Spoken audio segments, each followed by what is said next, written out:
तामिळनाडूमध्ये मुख्यमंत्रीपदी कोण विराजमान होणार याची उत्सुकता दिवसेंदिवस वाढू लागली आहे। पण सध्याची परिस्थिती पाहता अभिनेता विजय हे तामिळनाडूचे पुढचे मुख्यमंत्री होणार असल्याचं जवळपास निश्चित झालंय, कारण त्यांनी बहुमताच्या आकड्याची जुळवाजुळव करण्यात यश मिळवलंय।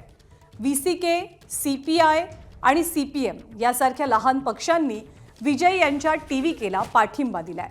विजय यांनी सलग तिसऱ्या दिवशी राज्यपाल राजेंद्र आर्लेकरांची भेट मागितली आहे आणि यापूर्वी सरकार स्थापन करण्यासाठी आवश्यक असलेल्या 118 आमदारांचा पाठिंबा आणण्यास सांगून राज्यपालांनी विजय यांना दोनदा माघारी पाठवलं होतं।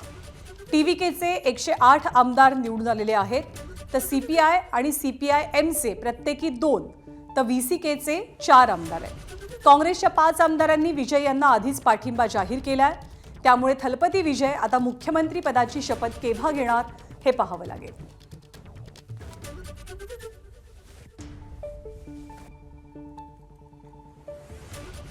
तर तामिळनाडूमध्ये सत्तेचं हे गणित कसं जुळलंय किंबहुना ते कसं जुळवून आणण्यात आलेलं आहे आपण पाहूया। तामिळनाडूचे आकडे फारच रंजक राहिले, कारण कुठल्याही एका पक्षाला बहुमतापर्यंतची सत्ता तामिळनाडूच्या जनतेनं दिली नाही। टीव्हीके 107 अधिक काँग्रेस 5 ही संख्या होते 112। त्यात व्हीसीकेचे 2 आमदार, भाकपचे 2 आमदार आणि माकपचे 2 आमदार असे एकत्रित करून 6 आमदार अशी 118ची मॅजिक फिगर विजय यांच्या पक्षानं गाठलेली आहे।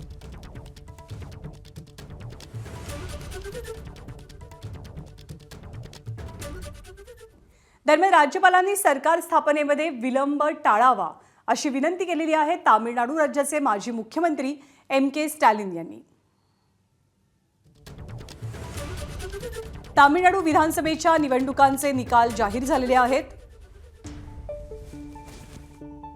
नवीन सरकार ही केवळ काळाची गरजच नाही, तर लोकशाहीचं सर्वात महत्त्वाचं कर्तव्य सुद्धा आहे।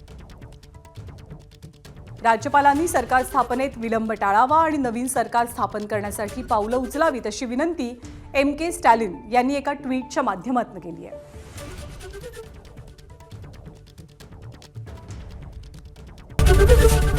एबीपी माझा, उघडा डोळे बघा नीट।